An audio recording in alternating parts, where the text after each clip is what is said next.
भारत के लिए एक बड़ा खतरा माने जाने वाले Islamic state of Iraq and Syria यानी ISIS के साथ निष्ठा रखने वाले 25 भारतीयों का एक गुट अफगानिस्तान से इंडियन टेरिटरी में दाखिल हो सकता है।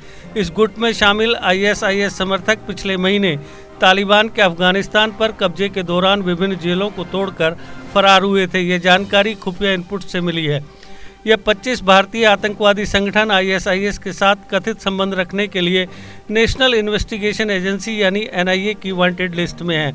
हालांकि ISIS मामलों में चल रही जांच की जानकारी रखने वाले NIA अधिकारियों का कहना है कि उन्हें इन 25 भारतीयों की मौजूदा स्थिति के बारे में पता नहीं था, लेकिन जांच से पता चला है कि ये सभी अफगानिस्तान चले गए और नगरहार प्रांत में ISIS में शामिल हो गए। इनपुट्स को ध्यान में रखते हुए ब्यूरो ऑफ इमिग्रेशन यानी BOI द्वारा संचालित सभी भारतीय हवाई अड्डों और बंदरगाहों पर पहले ही अलर्ट जारी कर दिया गया है ताकि यह सुनिश्चित किया जा सके कि ये ISIS संदिग्ध अफगानिस्तान से भारत में दाखिल नहीं हो सके। इन 25 में से अधिकांश केरल में IS इंस्पायर्ड मॉड्यूल से संबंधित हैं और वे ISIS में शामिल होने के लिए 2016 और 2018 के बीच अलग अलग वक्त पर अफगानिस्तान भाग गए थे।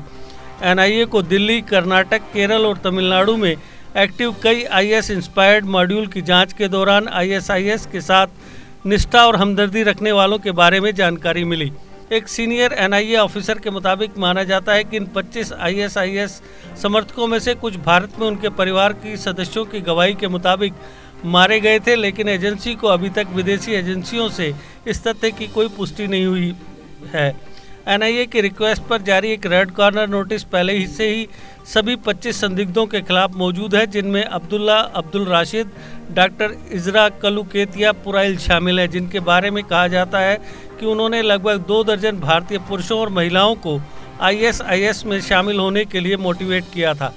खुफिया रिपोर्ट्स के मुताबिक एक अधिकारी ने कहा कि 2019 में ड्रोन हमले में ISIS के 25 समर्थकों में से कुछ मारे गए और अन्य ने अफगान बलों के सामने सरेंडर कर दिया और अशरफ गनी सरकार के शासनकाल में काबुल में कैद कर लिए गए। यूनियन होम मिनिस्ट्री को हाल ही में खुफिया इनपुट दिया गया है। वे महिला लड़ाके जो ISIS में शामिल होने के लिए अफगानिस्तान चली गई थी, लेकिन बाद में अशरफ गनी सरकार के सामने सरेंडर कर दिया था, तालिबान के काबुल पर कब्जा करने के बाद रिहा हो गई हैं। एक अन्य अधिकारी ने कहा कि वे उन हजारों ISIS लड़ाकों में शामिल थी जिन्हें अफगानिस्तान में जेल से रिहा किया गया था। आधिकारिक जानकारी के मुताबिक लेटेस्ट इनपुट के आधार पर 25 ISIS के प्रति हमदर्दी रखने वाले भारतीय अफगानिस्तान में रह रहे हैं। वे हमारे मामलों में वांटेड हैं, हालांकि उनमें से कुछ की मौत हो सकती है। हम अभी भी उनके मौजूदा ठिकाने के बारे में निश्चित नहीं हैं। सिक्योरिटी एजेंसियां हालात की निगरानी कर रही हैं। कासरगोड पुराइल के एक डॉक्टर के अगस्त 2020 में जलालाबाद जेल हमले में शामिल होने का संदेह था। अब्दुल्ला और इजाज के साथ यात्रा करने वाले और बाद में मोहम्मद मोहसिन के रूप में पहचाने जाने वाले एक अन्य संदिग्ध को पिछले साल मार्च में काबुल में गुरुद्वारा हमले का हिस्सा बताया गया था।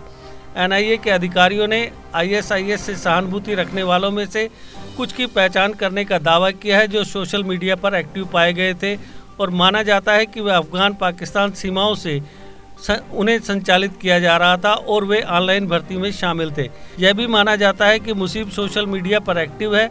अधिकारियों के मुताबिक मुसीब अफगानिस्तान पाकिस्तान सीमा पर एक्टिव है। GK अपडेट रहे हमारे साथ। अगर आप ये वीडियो YouTube पर देख रहे हैं तो हमारे YouTube चैनल को सब्सक्राइब करें और बेल आइकन को क्लिक करें। अगर आप ये वीडियो Facebook पर देख रहे हैं तो हमारा Facebook पेज लाइक जरूर करें। For advertisement, please contact 705-109-1811.